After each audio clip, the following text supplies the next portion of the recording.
It was pretty much my worst nightmare. And believe me, I've had plenty of nightmares. We were marched down the tunnel flanked by Dracane, with Kelly and the giant in back, just in case we tried to make a run for it. Nobody seemed to worry about us running forward. That was the direction that they wanted us to go.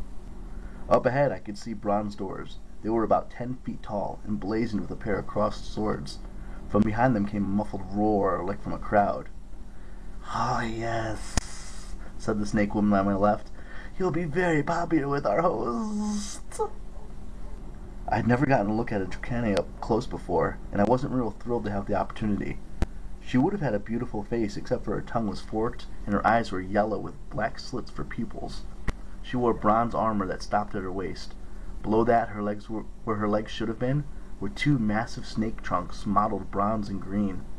They moved by a combination of slithering and walking, as if she were on living skis. "Who's your host?" I asked. She hissed, which might have been a laugh. "Oh, you'll see. You'll get along famously. He's your brother, after all." "My what?" Immediately I thought of Tyson, but that was impossible. What was she talking about? The giant pushed us and opened up the doors. He picked up Annabeth by her shirt and said, "You stay here." "Hey!" she protested, but the guy was twice her size and he'd already confiscated her knife and my sword. Kelly laughed.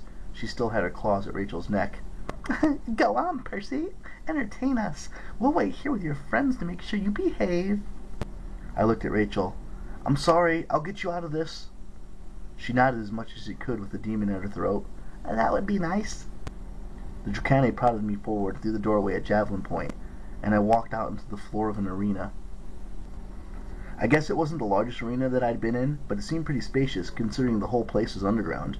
The dirt floor was circular, just big enough that you could drive a cart around the rim if you pulled it really tight. The center of the arena, a fight was going on between a giant and a centaur. The centaur looked panicked. He was galloping around his enemy using sword and shield, while the giant swung a javelin the size of a telephone pole, and the crowd cheered. The first tier of seats was 12 feet above the arena floor. Plain, smooth bench things, bat-winged demons and creatures that seemed half human, and half, you name it, bird, reptile, insect, mammal. But the creepiest things were the skulls. The arena was full of them. They ringed the edge of the railing. 3-foot-high piles of them decorated the steps between the benches. They were grinning from pikes to the back of the stands and hung on chains from the ceiling like horrible chandeliers. Some of them looked very old, nothing but bleached white bone. Others looked a lot fresher. I'm not going to describe them. Believe me, you wouldn't want me to. In the middle of all this, proudly displayed on the side of the spectators' wall, was something that made no sense to me. A green banner with the trident of Poseidon in the center. What was that doing in this horrible place? Above the banner, sitting in the seat of honor, was an old enemy. "Luke," I said. I'm not sure he could hear me over the roar of the crowd, but he smiled coldly. He was wearing camouflage pants, a white t-shirt, a bronze breastplate, just like I'd seen him in my dream. But he wasn't wearing his sword, which I thought was strange. Next to him sat the largest giant I'd ever seen, much larger than the one on the floor fighting the centaur. The giant next to Luke must have been 15 feet tall, easy, and so wide he took up 3 seats. He wore only a loincloth like a sumo wrestler. His skin was dark red and tattooed with blue wave designs.